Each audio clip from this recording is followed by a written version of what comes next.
Hello, I'm Dr. Harriet Fraad. And I'm Julianna Forlano. We're here with our podcast, Capitalism Hits Home. This is a show about the intersection of capitalism with all aspects of our personal lives, gender, race, class, and emotion. We aim to educate and activate, and even, maybe, alleviate some of the burdens we all experience living in a capitalist USA. We hope that this program serves you well.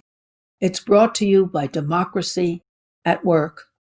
Our main topic today will be essential labor, which is usually poorly paid and done by women. I'm looking so much forward to the show today. We often do headlines and we tell some personal stories about how capitalism has hit us at home. But today we got some viewer mail. And so we thought we would add a new segment of viewer mail. Harriet, how are you doing? Just a quick hello from Hi. over here behind the computer screen. I'm fine from behind my computer screen. And this viewer mail was particularly relevant to a topic we wanted to discuss. Will you read it? Sure, absolutely. So I hope that the viewer doesn't mind that we're going to read it out loud. It was sent by Kim McDaniel from Louisville, Kentucky. Greetings, Dr. Fraad.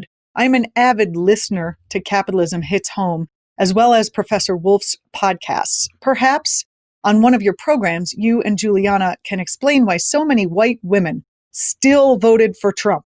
I am a 58-year-old white woman. Even after his total disregard for the pandemic, his forcing an anti-choice, anti-contraceptive person onto the Supreme Court, the lying, the misogyny, the race baiting, the list goes on and on. Why did white women vote for this fascist monster? Do they vote for him so their men, partners, husbands, sons, can have a better chance at enjoying their white male privilege? Thank you. P.S. I'm a card-carrying member of the DSA. We actually have a chapter here in Louisville. And that was the letter from Miss McDaniel. And here's my response. I think that dear Kim McDaniel, I think that those white Trump-supporting women want their men to earn family wages, and they used to until the mid-1970s. They want to be financially protected by their husband's earnings. Now both people working full-time don't have as good a standard of living as they used to have with one man working. They're often evangelicals or other religious who firmly believe that their sex should be subordinate. They also go back to their jobs, which they identify with being emotional caregivers, sex providers, creators of order and cleanliness and social connection, while taking responsibility for children. They feel that is their God-given role. They don't want to, and nor do they think they can, relinquish their goals. They imagine that Trump can restore their position that they held in the 50s and 60s as housewives in a 50s, 60s gender race landscape. They feel cheated and robbed. Trump cashes in on their culture of grievance, of aggrieved privation. Many also vote the way their husbands tell them to. In some rural areas of the South, husbands lean over the voting booth, instructing their wives on how to vote. The person who's looking is one of the people in the neighborhood who winks and goes on. For them, it beats the responsibility for their own choices and their own lives. The beautiful words of Alejandro Betancourt sum up that explanation so well that I want to read them. In the near void of meaningful discourse and education about the intersection of capitalism and interpersonal life, nefarious voices whisper, that if the women and minorities can just be put back in their place, everything will be all right again, and the decades of degradation of Main Street USA will begin to reverse and heal. That is their hope for reconnection to the former American dream of prosperity for families headed by white men. They might feel even better connected and empowered and restored in a movement for a shared dream of men and women together, united to claim the American dream for all of us. But they're nowhere near there. They're from backward areas with inferior schooling. They watch Fox News. I hope that this sad story helps your understanding. Sincerely, Harriet Fraad and Julianna Forlano. Oh, Harriet, I don't know if Kim is watching or has, I just feel like you just answered it so perfectly. And the quote about racism, sometimes I wonder if it really is just the Fox News watching and the race baiting that happens on that channel, encouraging people to fear and hate the other and vote against their own personal and their children's best interests because they're so steeped in hate. And they believe, as you said, that their best interests are to keep people of color, out or down in some way. It's really quite disturbing on a number of levels. I'm not sure how we win those voters back, or if we do, or if we I'm need not to sure. even. I think if Biden pushed hard by an organized left, actually provided them some relief, they might be pushed. But we can't, there's a whole other dimension, which is being pushed to want to take responsibility for your own life rather than have the luxury of blaming your husband or something else. And we have been trained to bond with other women. I think anger at men is the yeast that leavens the bread of female friendship and that Ain't gives that women, yes, that gives women an out. You can go into any women's room and complain about your boyfriend, and you're right bonded with the lady next to you at the sink and looking in the mirror. And so that we'd have to get over that idea that we aren't responsible for our own lives and want to take responsibility for knowing what we need and fighting for it, and then joining with others to make it happen. And that's But a men, development. even if you are taking responsibility, men can still be very annoying. Yes. Well, Or I don't mean to, violent. I have a friend who says that anyone who lives in close quarters with anyone else deserves and doesn't lose their mind, deserves a medal, because it's just not that easy to do. And so I always keep that front and center in my mind. I It happen to isn't. live with a man, and that's why I pin it on him. But I don't want to isolate, it. I don't want to point the finger at men. It's really the patriarchy that's the problem. It is, you and can it's do very male, interesting.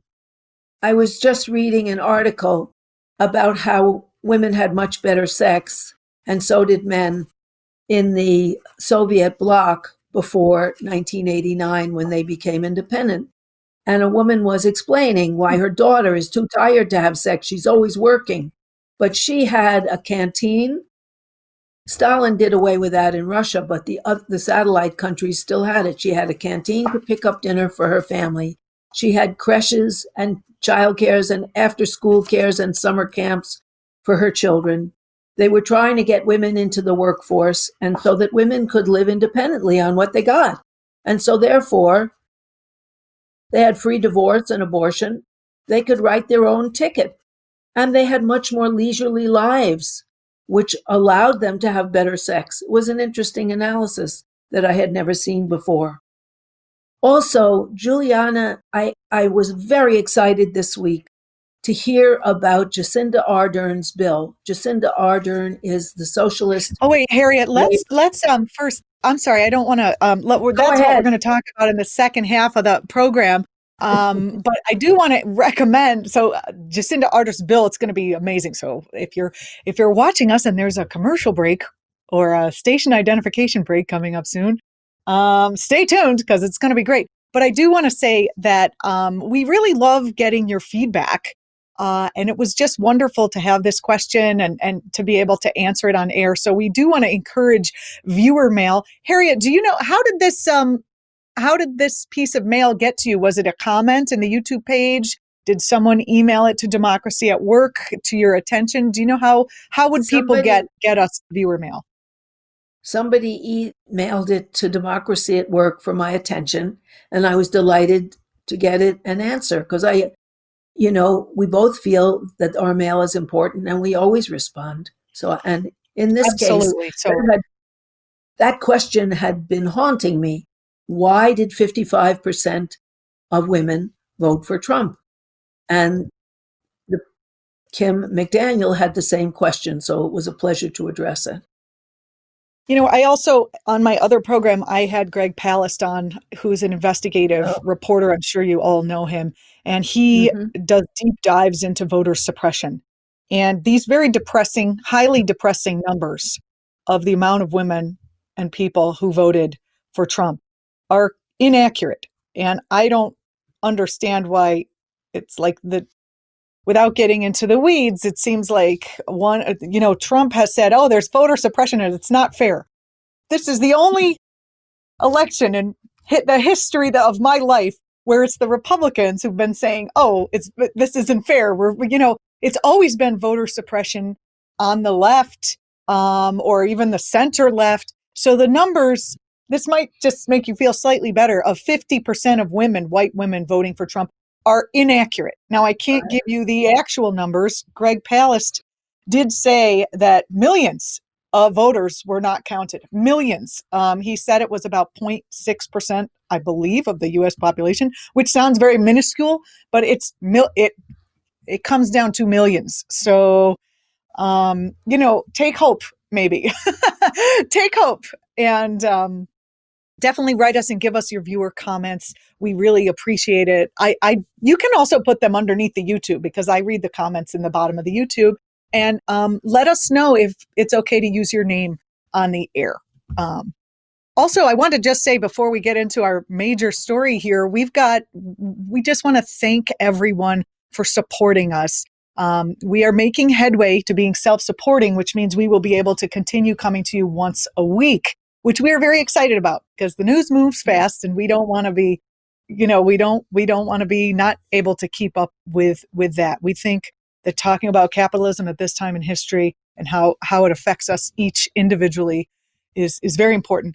Special thanks to Peter Ione. I hope I am pronouncing that properly. It might not be. Peter Ione made a contribution, which we really appreciate. If you have money, as we said, we understand the constraints people are in at this point in our history, in time, with COVID and everything else. But if you have some dollars to spare, no matter what, whether it's a lot or little, please go to patreon.com and it's patreon.com, Capitalism Hits Home, and that will allow you to make a contribution, a recurring contribution, and that helps us so much. That's great. We certainly do appreciate that. And what we really want to do today is talk about the whole idea of essential labor and address it through the amazing bill that was passed unanimously in New Zealand and was introduced by their Prime Minister, Jacinda Ardern, who we should note is a young Prime Minister. Her boyfriend stays home and takes care of their child while she's Prime Minister. Harriet, we will talk about that in just a minute, right after this commercial/non-commercial break.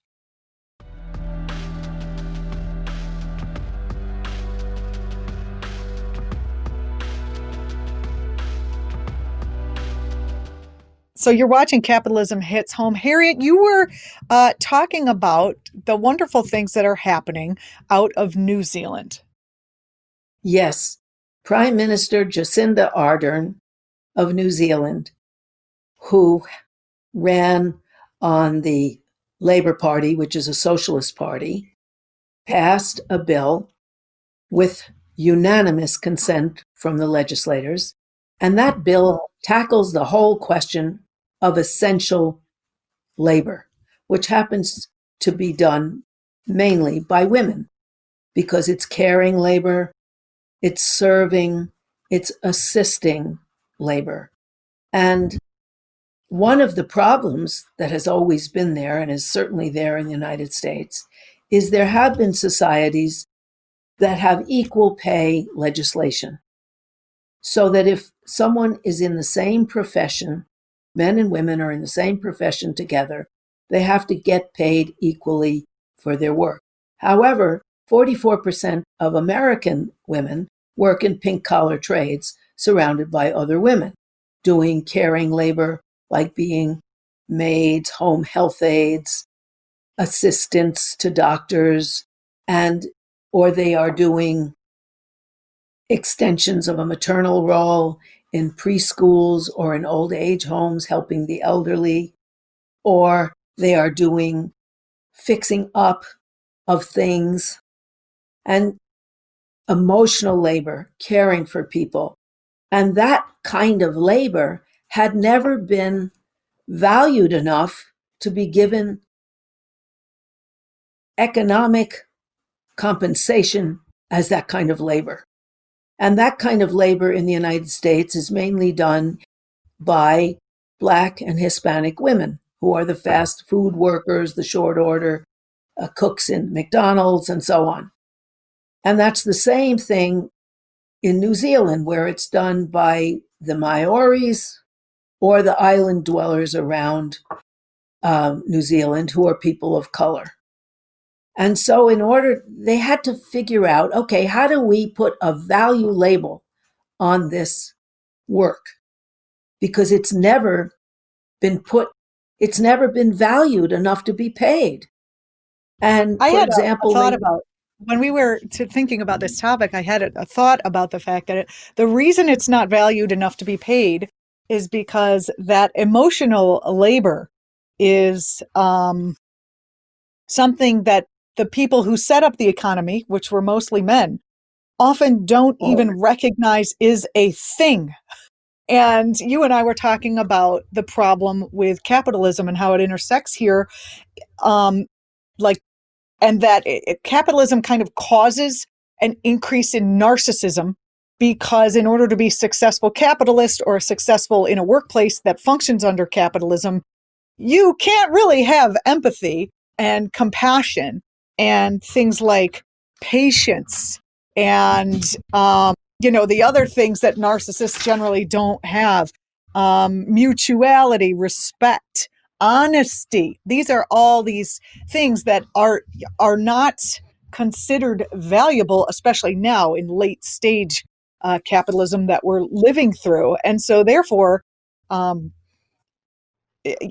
fact is that the people who set up our economy, they don't even know what emotional labor is. That's right. So they don't know how to value it. That's right. They experience it. They wouldn't survive without it.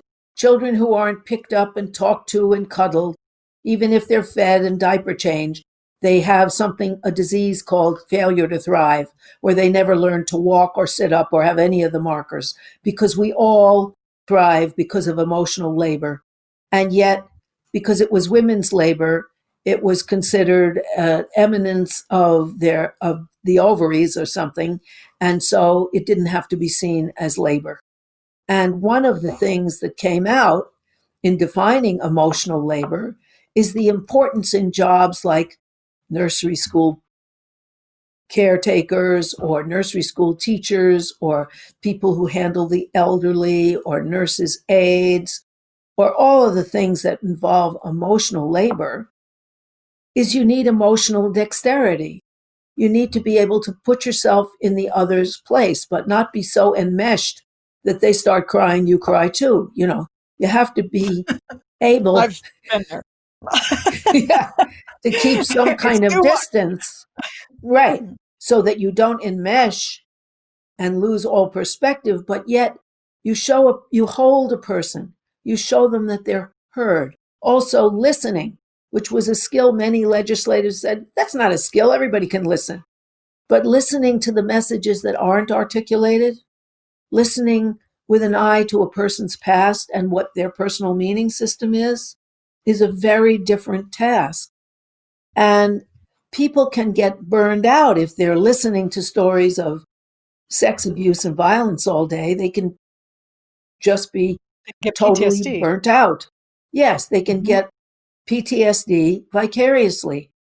And Which in the the male gist, parlance would be considered, a job. What do they call that? Like a potential hazard of the job, right? In the male right, parlance, that's how that's we would right, like consider. being in the military, which has about a third of its members have PTSD because they're not ready to kill innocent people and they're being asked to. And here it is a vicarious job often, but there's also the jobs of cleaning up where other people have no thought to the mess that they're leaving. All the hotel maids that walk into a room afraid they'll be molested and then have to clean up because people have left it a wreck because it's not their room. What do they care about messing it up? That there's a whole set of exhausting and often degrading jobs. And what the upshot of their putting value on things like emotional flexibility, emotional dexterity, listening, caring, holding, meant that social workers in New Zealand got a 30.6% raise because their skills were finally valued. And many of them burst into tears when they were told about it because finally their labor was recognized. I just want to say 173 nations joined the International Labor Organization saying that pay equity was a very important thing. Not the same as equal pay, but equally skilled labor being acknowledged. There are only 14 nations that didn't sign it. We were one of them, the United States. I think it's interesting how, some of the most highly compensated positions in our society, the Jamie Dimons, for example, if we really look at what that person is doing, he is throwing people out of work. He is Right. during the housing crisis, throwing people out of their homes. Mitt Romney was a vulture capitalist when he was running for office, and he was running on like a pro-family platform, but I don't see how taking people's jobs away from them, taking their health care away from them could be considered pro-family. They're all just rhetoric these days. Anyway, it's just interesting. And what I really liked about this, the way they were equating, say, social workers to people like prison guards, because being Right. a social worker, you're often in a precarious position. Being a prison, a dangerous position physically, not to mention emotionally and spiritually.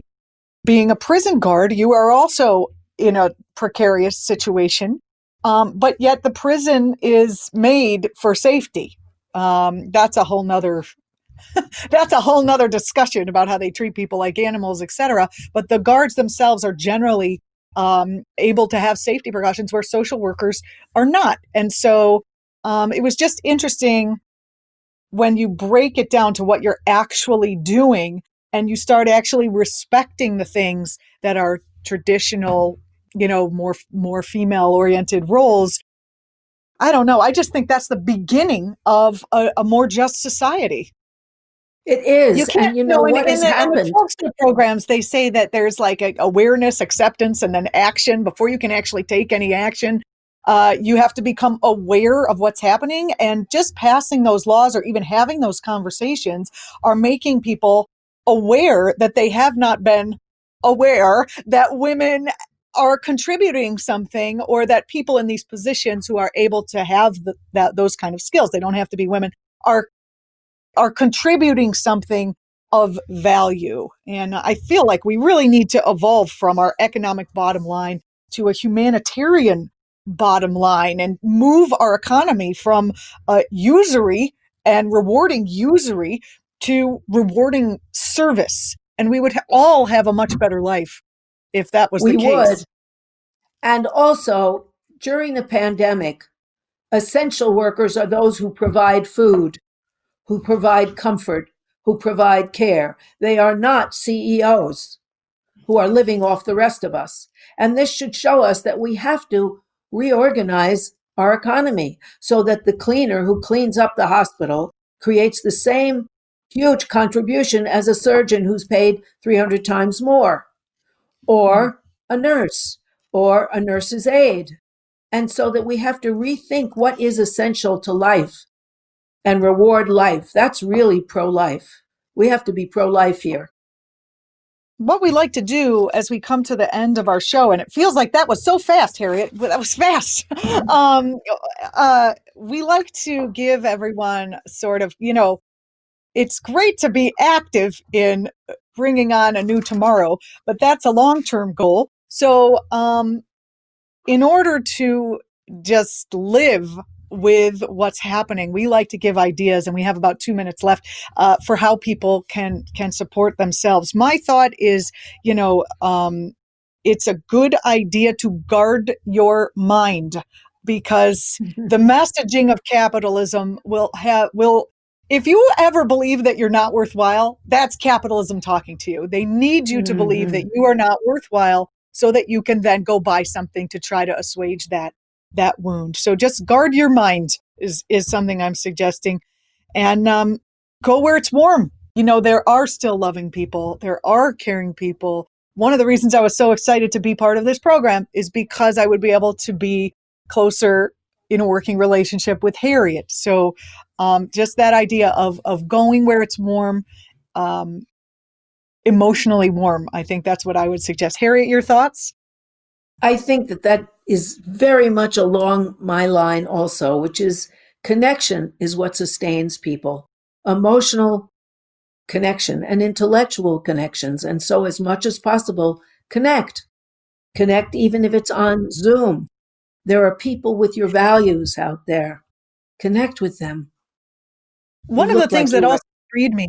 Oh, yeah, I got an idea. And I see that we only have about a minute left. So one of the things that excites me about and freed me internally around some of this living through this time is the fact that if our society is, and our economic system rewards narcissism, encourages narcissism, the way that you treat a narcissist is not to convince them to change, because it won't happen. You have to have the, appropriate expectations and set boundaries. And I see the protests and the activists that are out there, they are setting the boundaries. We're not going to take it, basically, is the boundary, so that this narcissistic system can't continue to wash. So I encourage people to be able to set boundaries in that way, if it's possible. And to affirm what is essential. To affirm what is essential, connecting with each other, building with each other, to create a little mini version of the world we want, of connection and egalitarian kindness and reward. You've been watching Capitalism Hits Home. I'm Julianna Forlano here with Harriet Fraad. You can find Harriet on her website at Harriet Fraad, Fraad. Is it .com, Harriet? I can't see my little... Yes, harrietfraad.com. I'm Julianna Forlano. Follow me on Twitter. Thanks everyone for following. Follow Democracy at Work across platforms. See you next time.